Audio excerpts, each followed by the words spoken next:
នឹងអូនជាងនេះបានទេបើសិនមានមេនៅស្រឡាញ់អូនយល់ព្រមចាក់ចេញ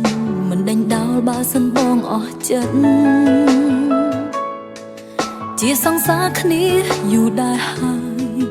ដល់ពេលកន់តើយលែងចង់ចិត្តមិនបាច់អាណិតបើបងអស់ចិត្តស្នេហ៍ចូលចិត្តបាញ់ឆេះឲ្យអូនឈឺចាប់និយាយទូរស័ព្ទពេលអូននៅក្បែរទៅមកអូនមែនទេដែលគ្រប់ពេលឃើញម្នាក់นิ่งនៅក្បែរបើធុញអូនខ្លាំងក៏មិនបាច់ទ្រាំប្រាប់អូនត្រង់ក៏មិនខឹងដែរឈឺចាប់ជាងគេពេលសួរបងមិនវាចាបើពេលនេះអូនមានអ្នកថ្មីចង់ដឹងថាថ្លៃសប្បាយចិត្តទេព្រោះវាមេមិនដែលចិត្តទុំអូនជាសង្សារ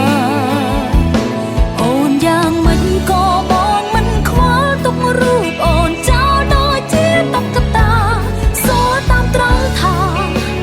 សល់ចិត្តស្នេហ៍អូនទេ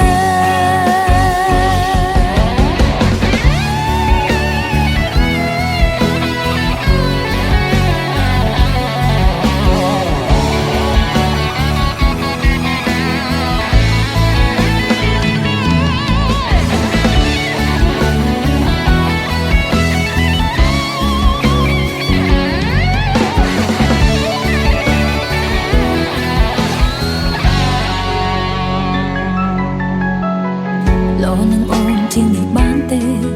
បើសិនមានមេនៅស្រឡាញ់អូនយល់ព្រមចាក់ចេញមិនដេញដោលបើសិនបងអស់ចិត្តជាសង្សារគ្នាយូរដែរហើយ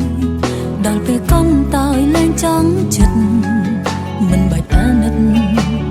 បើបងអស់ចិត្តស្នេហ៍ចូលចិត្តបាញ់ឆេះឲ្យអូនឈឺចាប់